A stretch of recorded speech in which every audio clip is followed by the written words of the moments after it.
ನಮಸ್ಕಾರ ವೀಕ್ಷಕರೇ, ಧ್ರುವ ವಾಸ್ತು YouTube channel ವೀಕ್ಷಕರಿಗೆ ಸ್ವಾಗತ ಸುಸ್ವಾಗತ.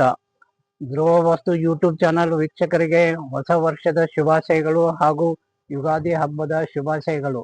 ತಮ್ಮೆಲ್ಲರಿಗೂ ಹೊಸ ವರ್ಷವು ಹರ್ಷ ತರಲಿ ಎಂದು, ಹಳೆಯ ವರ್ಷದ ಕಷ್ಟಗಳೆಲ್ಲ ದೂರ ಆಗಿ ಒಳ್ಳೆಯ ದಾರಿ ಸಿಗಲಿ, ಒಳ್ಳೆಯದಾಗಲಿ ಅಂತ ಆಶಿಸುತ್ತಾ ತಮ್ಮೆಲ್ಲರಿಗೂ ಇವತ್ತಿನ ಈ ಸಂಚಿಕೆಯನ್ನ ಪ್ರಾರಂಭಿಸೋಣ. ವಾಸ್ತು ವಿಚಾರದಲ್ಲಿ ತೆಗೆದುಕೊಂಡಾಗ ಹಳೆ ಕಾಲದಲ್ಲಿ ನಮ್ಮ ತಾತ ಮುತ್ತಾತ ಇವರೆಲ್ಲ ಅವಾಗಿನ ಕಾಲದಲ್ಲಿ ಯಾವುದೇ ರೀತಿ ಕಂಪಾಸು ಇಂಥವೆಲ್ಲ ಯಾವುದೇ ರೀತಿ ಸಲಕರಣೆಗಳು ಅವರಿಗೆ ಗಮನಕ್ಕೆ ಇರಲಿಲ್ಲ. ಆದರೂ ಕೂಡ ಅವಾಗಿನ ಕಾಲದಲ್ಲಿ ಅವರು ಮನೆ ಕಟ್ಟಿ ತುಂಬಾ ಅನ್ಯೋನ್ಯತೆ ಜೀವನವನ್ನ ಸಾಗಿಸುತ್ತಿದ್ದರು. ಅವಾಗಿನ ಕಾಲದಲ್ಲಿ 10-11 ಮಕ್ಕಳನ್ನ ಹೆತ್ತು ಎಲ್ಲರನ್ನೂ ಸಂತೋಷದಿಂದ ಬೆಳೆಸಿ ಒಳ್ಳೆ ಜೀವನವನ್ನ ಸಾಗಿಸುತ್ತಿದ್ದರು.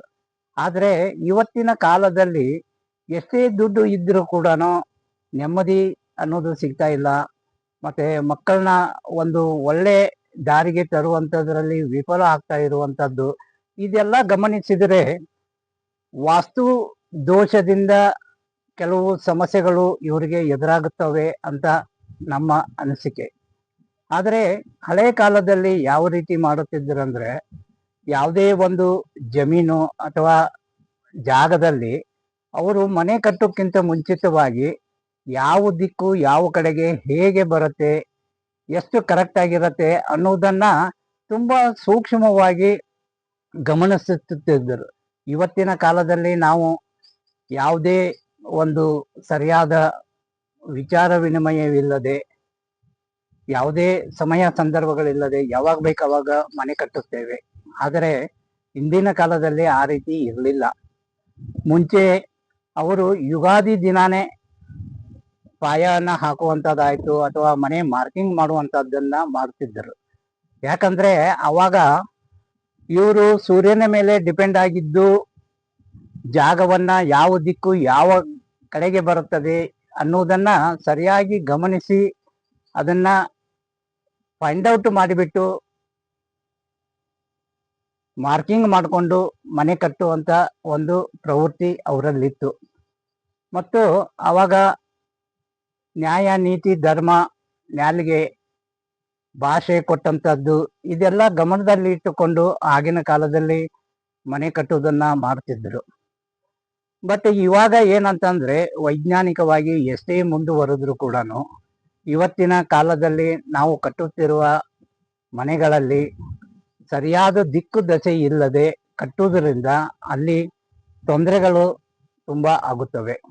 ಯಾವ ರೀತಿ ತೊಂದರೆಗಳಾಗುತ್ತವೆ ಅಂತಂದ್ರೆ, ಇವತ್ತಿನ ದಿನಮಾನಗಳಲ್ಲಿ ನಾವು ಜಾಗಗಳನ್ನ ಲೇಔಟ್ ಮಾಡುವುದರಲ್ಲಿ ಸರಿಯಾಗಿ ದಿಕ್ಕುಗಳನ್ನು ಗುರುತಿಸದೆ ನಮ್ಮ ಅನುಕೂಲ ತಕ್ಕಂತೆ ನಾವು ಸೈಟ್ಗಳನ್ನು ಮಾಡುವುದಾಯ್ತು ಅಥವಾ ಅದನ್ನ ಜಾಗಗಳನ್ನ ಚಿಕ್ಕ ಚಿಕ್ಕದಾಗಿ ಮಾಡಿ ಮಾರುವ ಒಂದು ಉದ್ದೇಶದಿಂದ ಯಾವುದೇ ರೀತಿ ದಿಕ್ಕುಗಳನ್ನ ನಾವು ಸರಿಯಾಗಿ ಗಮನಿಸದೆ ನಮ್ಮ ಜಾಗ ಎಲ್ಲಿನೂ ವೇಸ್ಟ್ ಆಗದೆ ಅಥವಾ ಎಲ್ಲೂ ಹಾಳಾಗದೆ ಇರೋ ರೀತಿಯಲ್ಲಿ ನಾವು ಜಾಗವನ್ನ ಇಟ್ಟುಕೊಂಡು ಅದೇ ರೀತಿಯಾಗಿ ಲೇಔಟ್ ಮಾಡಿಬಿಟ್ಟು ಇವತ್ತಿನ ದಿನಮಾನಗಳಲ್ಲಿ ಮಾಡ್ತಾ ಇರುವಂಥದ್ದು. ಅಂತ ಜಾಗಗಳಲ್ಲಿ ಮನೆ ಕಟ್ಟಿದಾಗ ಅಲ್ಲಿ ಡಿಗ್ರಿಗಳು ವ್ಯತ್ಯಾಸ ಇದ್ದಾಗ ಅಥವಾ ದಿಕ್ಕುಗಳು ಬದಲಾವಣೆ ಇದ್ದಾಗ ಆ ಮನೆಯಲ್ಲಿ ನಾವು ಮನೆ ಕಟ್ಟಿದಾಗ ಅಲ್ಲಿ ಪಂಚಭೂತಗಳು ಸರಿಯಾಗಿ ಕೆಲಸಗಳು ಮಾಡದೇ ಇರುವುದರಿಂದ ಆ ಮನೆಯಲ್ಲಿ ತೊಂದರೆಗಳು ತುಂಬಾ ಉದ್ಭವ ಆಗುತ್ತವೆ. ಈ ರೀತಿಯಾಗಿ ಇವತ್ತಿನ ಕಾಲದಲ್ಲಿ ನಾವು ಯಾವುದೇ ರೀತಿಯಾದ ಸರಿಯಾದ ಮಾರ್ಗದರ್ಶನ ಇಲ್ಲದೆ ಮನೆ ಕಟ್ಟುವುದರಿಂದ ತುಂಬಾ ಅನಾನುಕೂಲತೆಗಳನ್ನ ಮತ್ತು ತೊಂದರೆಗಳನ್ನ ಅನುಭವಿಸುತ್ತಿದ್ದೇವೆ.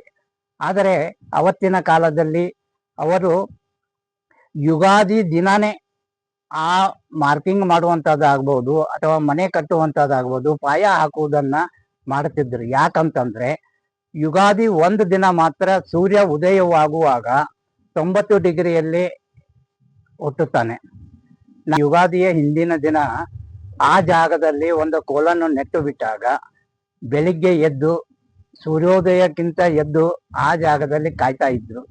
ಆ ಜಾಗದಲ್ಲಿ ಸೂರ್ಯ ಉದಯ ಆಗುವಾಗ ಏನು ಕೋಲನ್ನ ನೆಟ್ಟಿರ್ತೀವಲ್ಲ ಆ ಕೋಲನ್ನ ನೇರವಾಗಿ ಯಾವ ಕಡೆಗೆ ನೆರಳು ಬಿದ್ದಿರತ್ತೆ ಅದನ್ನ ಮಾರ್ಕ್ ಮಾಡಿಕೊಂಡು ಅದನ್ನೇ ಸರಿಯಾಗಿ ರೈಟ್ ಆಂಗಲ್ ಆಗಿ ನಾವು ಪರಿಗಣಿಸಿಕೊಂಡು ಅಲ್ಲಿ ಮನೆ ಕಟ್ಟುವಂಥದ್ದಾಗ್ಬೋದು ಅಥವಾ ಮಾರ್ಕಿಂಗ್ ಮಾಡುವಂಥದ್ದು.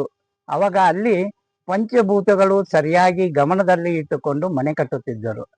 ಅದಲ್ಲದೆ ಇಂದಿನ ದಿನಗಳಲ್ಲಿ ಆ ಮನೆಗಳಲ್ಲಿ ಟಾಯ್ಲೆಟ್ ಬಾತ್ರೂಮ್ ಆಯಿತು, ಯಾವುದೇ ರೀತಿಯಂತ ವೇಸ್ಟ್ ಆಗುವಂಥ ಯಾವುದೇ ಒಂದು ಮನೆ ಒಳಗಡೆಗೆ ಕಟ್ಟುವಂಥದ್ದು ಇರಲಿಲ್ಲ. ನಮ್ಮ ಮನೆಯಿಂದ ಆಚೆಗೆ ಕಕ್ಕಸದ ಗುಂಡಿ ಇರುವಂಥದ್ದಾಯಿತು ಅಥವಾ ಮನೆಯಿಂದ ದೂರ ಇರುವಂಥದ್ದು ಟಾಯ್ಲೆಟ್ ಆಯಿತು, ಮತ್ತು ಸ್ನಾನದ ಮನೆ ಕೂಡ ನಮ್ಮ ಮನೆಯಿಂದ ದೂರ ಇಡುವಂಥದ್ದು. ಅವಾಗ ಅಲ್ಲಿ ಏನೋ ಋಣಾತ್ಮಕ ಶಕ್ತಿಗಳು ಉತ್ಪನ್ನ ಆಗುತ್ತವೆ. ಆ ಋಣಾತ್ಮಕ ಶಕ್ತಿಗಳು ಉತ್ಪನ್ನ ಆಗುವ ಜಾಗವನ್ನ ಮನೆಯಿಂದ ದೂರ ಇಡುವುದರಿಂದ ಆ ಮನೆಯಲ್ಲಿ ಋಣಾತ್ಮಕ ಶಕ್ತಿಗಳು ಉತ್ಪಾದನೆ ಕಡಿಮೆ ಆಗ್ತಿತ್ತು. ಇವತ್ತಿನ ಕಾಲದಲ್ಲಿ ನಾವು ರೂಮಿಗೆ ಒಂದೊಂದು ಬಾತ್ರೂಮ್ ಕಟ್ಟಿಕೊಳ್ಳುವುದರಿಂದ ಇವತ್ತು ಸಮಸ್ಯೆಗಳನ್ನ ನಾವು ಹೆಚ್ಚಿಗೆ ಮಾಡ್ಕೋತಾ ಇದ್ದೀವಿ. ಆದರೆ ಇಂದಿನ ಕಾಲದಲ್ಲಿ ಯಾವ ರೀತಿ ಅವರು ಇದನ್ನ ಮಾರ್ಕಿಂಗ್ ಮಾಡ್ಕೋತಾ ಇದ್ರು, ಯಾವ ರೀತಿ ಕೋಲ ನೆಡ್ತಾ ಇದ್ರು ಅನ್ನೋದನ್ನ ನಿಮಗೆ ಪ್ರಾಕ್ಟಿಕಲ್ ಆಗಿ ಯಾವ ರೀತಿ ಅವರು ಮಾರ್ಕಿಂಗ್ ಮಾಡ್ಕೋತಾ ಇದ್ರು ಅನ್ನೋದನ್ನ ತೋರಿಸುತ್ತೇನೆ. ಅದನ್ನ ವೀಕ್ಷಿಸಿ. ಜನರೇಷನ್ ಅಲ್ಲಿ ಇರುವಂತಹದ್ದು ಮತ್ತೆ ಹಳೆ ಕಾಲದಲ್ಲಿ ಇರುವಂತ ಹಿರಿಯರಿಗೂ ಇರುವ ವ್ಯತ್ಯಾಸದಿಂದ ಇವತ್ತು ಕಷ್ಟಗಳನ್ನ ಅನುಭವಿಸುವಂತದ್ದು ಜಾಸ್ತಿ ಆಗಿದೆ. ಅದು ಯಾವ ರೀತಿ ಇರತ್ತೆ ಅನ್ನೋದನ್ನ ಇವತ್ತು ಇಲ್ಲಿ ನಿಮಗೆ ತೋರಿಸುತ್ತೇನೆ, ನೋಡೋಣ ಬನ್ನಿ. ಈ ಒಂದು ಕೋಲವನ್ನ ಅವರು ಯುಗಾದಿ ಹಿಂದಿನ ದಿನ ತಮ್ಮ ಜಮೀನಲ್ಲಿ ಆಯ್ತು ಅಥವಾ ತಮ್ಮ ಜಾಗದಲ್ಲಿ ಆಯ್ತು ಈ ರೀತಿ ಒಂದು ಕೋಲವನ್ನ ನೆಡ್ತಿದ್ರು. ಅದನ್ನ ಮಾರನೇ ದಿನ ಬೆಳಿಗ್ಗೆ ಸೂರ್ಯೋದಯಕ್ಕಿಂತ ಮುಂಚಿತವಾಗಿ ಎದ್ದು ಬಿಟ್ಟು ಸೂರ್ಯ ಉದಯ ಆಗುವುದನ್ನು ಕಾಯುತ್ತಾ ಯಾವಾಗ ಸೂರ್ಯ ಉದಯವಾಗ್ತಾನೋ ಆ ಸ್ಥಾನದ ಅವಾಗ ಆ ಜಾಗದಲ್ಲಿ ನಿಂತು ಬಿಟ್ಟು ಸೂರ್ಯನ ಉದಯ ಆದ ನಂತರ ಈ ಕೋಲಿನ ನೆರಳು ಯಾವ ಕಡೆ ಬೀಳತ್ತಲ್ಲ ಅದನ್ನ ಸರಿಯಾಗಿ ಅವರು ಮಾರ್ಕ್ ಮಾಡ್ಕೋತಾ ಇದ್ರು. ಅದನ್ನ ಯಾವ ರೀತಿ ಮಾರ್ಕ್ ಮಾಡ್ಕೋತಾ ಇದ್ರು ಅಂದ್ರೆ, ಈಗ ಇಲ್ಲಿ ಬಿದ್ದಂತ ನಾನು ನಿಮಗೆ ತೋರಿಸ್ತೀನಿ. ಇಲ್ಲಿ ಬಿದ್ದಿರುವಂತ ನೆರಳವನ್ನ ಇದನ್ನೇ ಸರಿಯಾಗಿ ಪೂರ್ವ ದಿಕ್ಕಿಗೆ 90 ಡಿಗ್ರಿಯಾಗಿ ಸಿಗ್ತಿತ್ತು. ಇದು ಯುಗಾದಿ ಒಂದು ದಿನ ಮಾತ್ರ ಸೂರ್ಯ ಉದಯ ಆಗುವ ಸ್ಥಾನದಲ್ಲಿ 90 ಡಿಗ್ರಿಯಾಗಿ ಸಿಗತ್ತೆ. ಉಳಿದ ಬೇರೆ ದಿನಗಳಲ್ಲಿ 90 ಡಿಗ್ರಿಯಾಗಿ ಸಿಗಲ್ಲ. ಆದ್ದರಿಂದ ಇದು ಯುಗಾದಿ ಹಬ್ಬಕ್ಕಾಗಿ ಪ್ರತಿಯೊಬ್ಬರು ಅವಾಗ ಮನೆ ಕಟ್ಟಬೇಕಾದರೆ ಯುಗಾದಿ ದಿನವನ್ನೇ ಮಾತ್ರ ಆಯ್ಕೆ ಮಾಡ್ಕೋತಾ ಇದ್ರು, ಬೇರೆ ದಿನಗಳನ್ನ ಆಯ್ಕೆ ಮಾಡ್ಕೋತಾ ಇರಲಿಲ್ಲ.